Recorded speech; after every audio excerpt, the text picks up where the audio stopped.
I've been working at Hamilton actually for 33, going on 34 years now. So, hence the gray hair. I started in the district at Osage, filling in for a military leave, which was quite unusual for a fifth grade classroom. And then I came to Hamilton. I was a basic skills teacher for approximately a year and a half. Then I went into fifth grade for many years, fourth grade for many years. And then once they determined that I knew curriculum and technology, I went back for my second master's in technology and have since gotten many certificates in technology. And once they found out that I could match technology and the curriculum, I was a sure fit for this position. So because I've taught many grade levels in my past, even before I came to the district, and because I've taught many grade levels within the district, it's been a win-win situation. So, and again, because I'm matching curriculum with technology, and especially now with 21st Century, all the initiatives with Future Ready, all the initiatives with student-directed learning, student choice. I mean, it's phenomenal. It really. One of the things I said when I was in the classroom was, if ever I could touch every student, that would be a dream job. And that's what this position affords me to do. Not only to touch every student, but to touch every staff member, touch many staff members across the districts, because I train throughout the summer. And I get to be a technology specialist, a tech coach, a technician, a trainer, a colleague.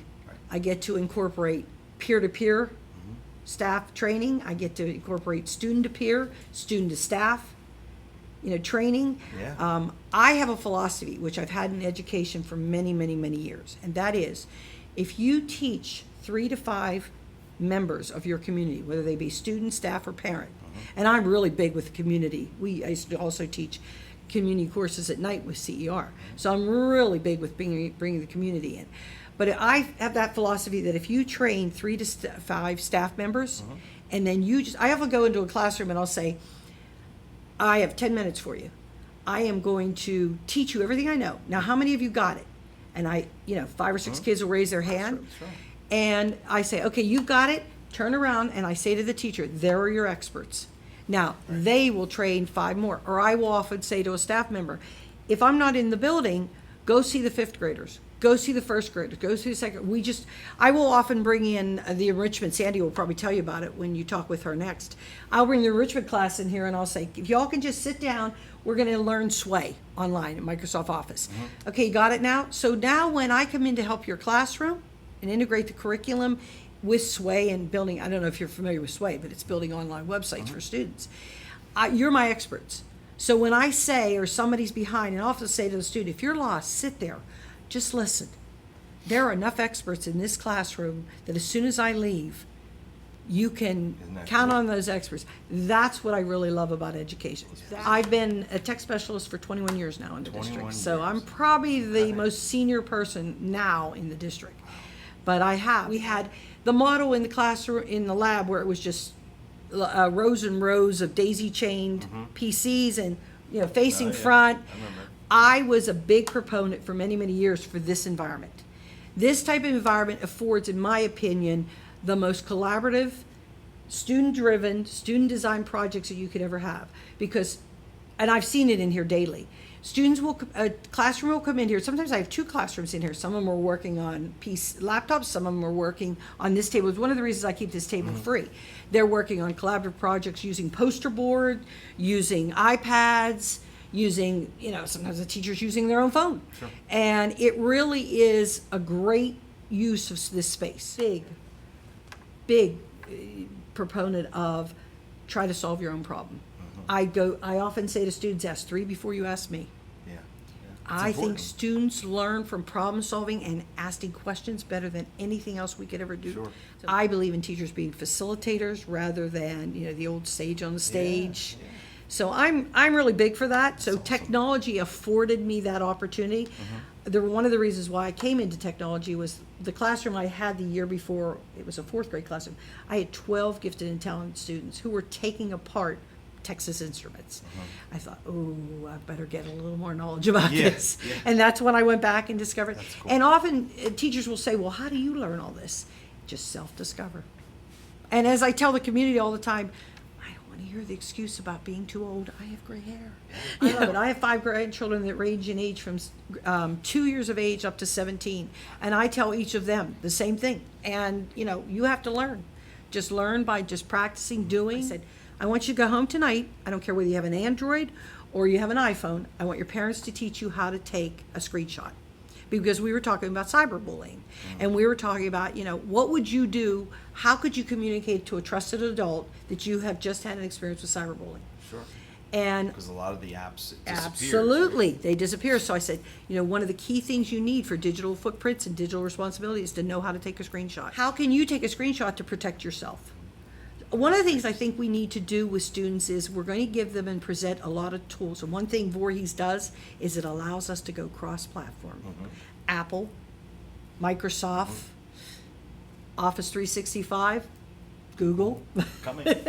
I know. So with all these, one of the things that I believed for years was if we're going to truly prepare students for career and college readiness, and those students, I come in every day and I say to them, we can do this, we can collect evidence. I've dedicated one iPad just to collect future ready evidence and all the great work they're doing. It also shows teachers, I can do it. I've been doing it. That I get to touch more than just students. Okay. That I get to take any education that I've attained throughout my entire career and I get to teach the community, I get to teach staff, I get to teach the administrator, I get to teach students, and they get to teach me. Sure. And the only thing I would love to have is a broadcasting studio. A quiet room where they could film and edit without hearing the sound of the air conditioning unit. On this bulletin board out in the hallway, I made a bulletin board of experts.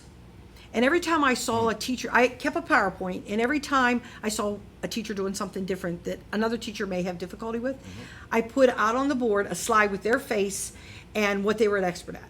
Genesis, searching the web. And so what happened was, as teachers came in and said to me, I need help with, I said, go look at the bulletin board, see who's the expert going on. Resources, right? Absolutely. And I truly am a resource for the district. Oh, I really thank Voorhees for all the education that I got, and I've gotten to use it throughout my entire career. That's great. So that's something I hope I never stop doing.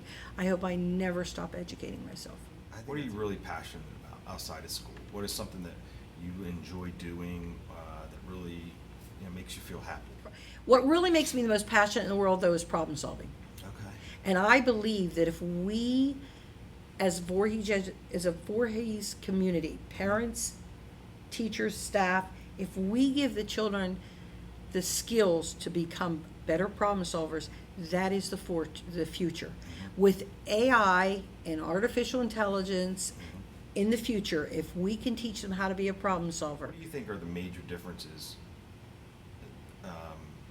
in just the role of teacher and students in general?